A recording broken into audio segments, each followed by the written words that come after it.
such a fun project.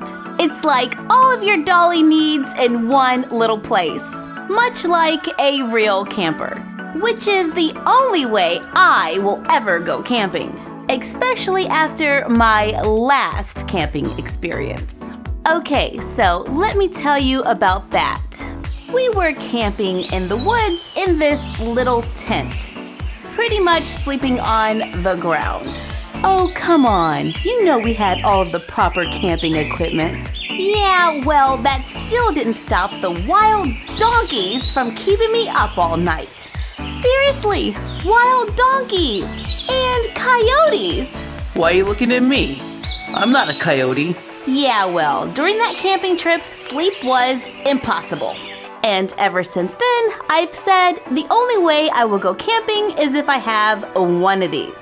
A camper with all of the amenities that I have grown accustomed to. Like a door, useful for keeping out wild donkeys. Aw, man! The door of our dog camper is functional. It can open and close. I decorated the outside of the camper with a string of flags like we made in our dog camper video. And then we covered the entire thing with little strips of paperboard and painted it so that it would look like that kind of siding texture. Now that took a little while. I pre-cut all the boards and then laid them after I did, and yeah, that took a while. But I think it was so worth it. It added a great texture to the front of the camper. And all of the paperboard was from recycled boxes, so yay, planet! The wheels are made of cardboard, then we just covered them with scrapbook paper and added a covered button. It's not really a covered button, it's the inside of what you would use to make a covered button. So I thought that was kind of cool for a little hubcap. Now, when we were designing this camper, we really wanted it to be functional and look like a camper. So when it's all together, it does look like one big solid structure. However, when you open it, you just have to take one side off the platform. You now have access to the inside. And when playing inside, I actually like to take both pieces off the platform so I can create this large living space. On one side of the camper, we made a kitchenette and some bunk beds. The refrigerator can open, and it looks like we have some leftover toppings from our hamburgers in there. We chose to make faux cabinets and an oven. However, you can choose to make them functional by just following our kitchen tutorial. And that would give you a lot more storage. However, we just added a little shelf above the window so we could put like pots, pans, cookbooks, things of that nature. There is also more storage underneath the first bunk bed. So yeah, there's lots of places to hide little things in this little camper. On the other side, we made a large eating area for the dolls to have their meals.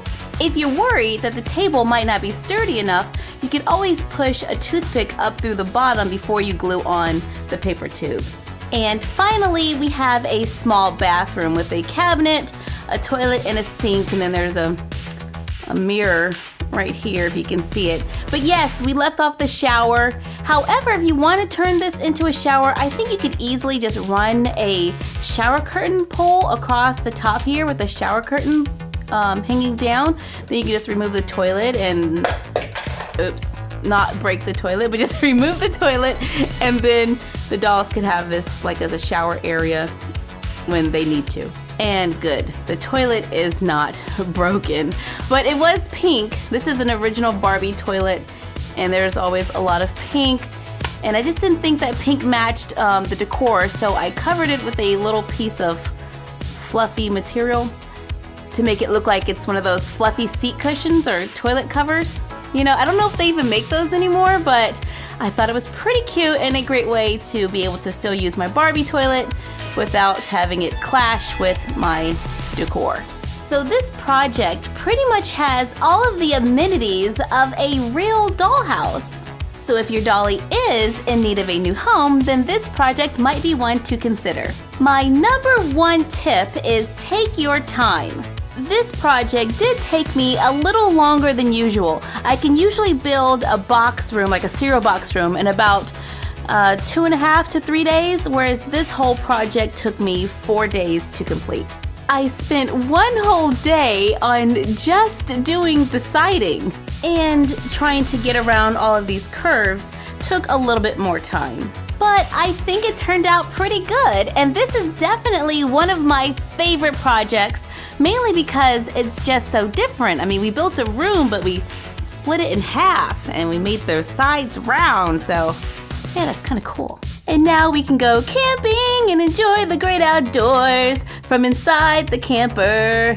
What's up? Move along, donkey. Move along. And we hope you have as much fun as we did building your own doll camper. We want to give a shout out to Adri Marie 04. What's up? It's a beautiful world out there. Just don't pass on the dare. If you have the will and a moment to spare, it's a beautiful world out there. It's a beautiful world out there.